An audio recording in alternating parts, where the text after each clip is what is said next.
Nag-isip nga ito ang si Ramon matapos nga siyang iligtas nitong si Marites.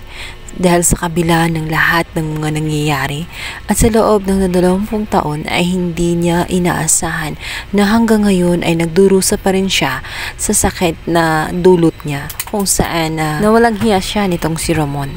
Dahil doon nagkaroon ng tanggol at iniisip nito nang dahil sa kanya ay paulit-ulit na sinusumbat nitong si Rigor dahil sa kanyang pagiging disgrasyada.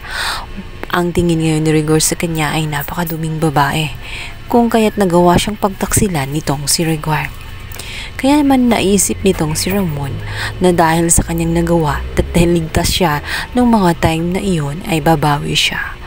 At sisiguraduhin niya na sisipot itong si Marites sa kasal nga nitong si Tanggol sa pag-aakala niya na anak niya talaga itong si David, ngunit hindi pala. Sabi niya sa kanyang papa na gagawin niya ang lahat-lahat dahil gusto niya sa araw ng kasal nga nitong si Tanggol ay buo sila.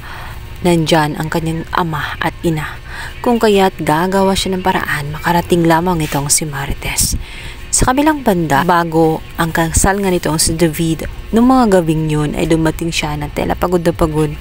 Nagulat na lamang bigla na lamang inutusan niya ito na kumuha ng basahan at tubig dahil gusto nito na linisin ang kanyang mga paa at magpamassage. Gusto niya na maging kondisyon ang kanyang katawan at ma-relax bago ang kanyang kasal.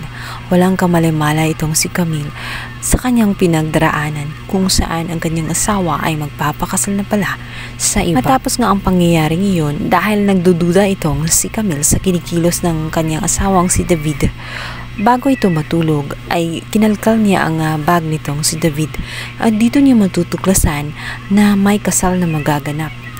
Inalam niya ang address at doon nga ay pupunta siya. Kinabukasan ay magugulat na lamang sila dahil sa pagsimula ng kasal nitong si Catherine at itong si David. Papunta na sila sa altar, excited na ang lahat, maging itong si Ramon at si Don Facundo. Ngunit bababa nga sa sasakyan ng jeep itong si Camille at dito'y pupunta agad. Nakita niya itong si David kung saan nakaayos. Siya ay ikakasal kung kaya't labis siyang nasaktan. Ngunit nakita agad ito ni David kung kaya't inutusan niya ang mga tauhan na isara ang simbahan.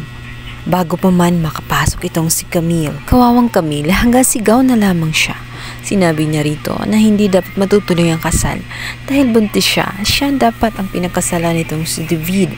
Malapit na siyang manganak. Subalit wala na siyang magawa dahil pinagtulakan na siya at sinara na nga ang loob ng simbahan. At ang kawawang Camille na slide pa siya at gumulong sa hagdan na siyang dahilan kung bakit bigla siyang manganak ng di oras. Palit, ang sa inaakala nga nitong si David na matutuloy talaga ang kanyang kasal ay hindi, dahil biglang may darating na isang napaka-importanteng bisita na inasahan ni Ramon. Ito nga si Marites at magugulat siya kung bakit naroon itong si David at bakit siya ang ikakasal. Sa pagkakaalam niya ay si Tanggol na anak nga nilang dalawa nitong si Ramon. Nagkamali sa akala itong si Ramon dahil mali ang Tanggol na kanyang nakilala.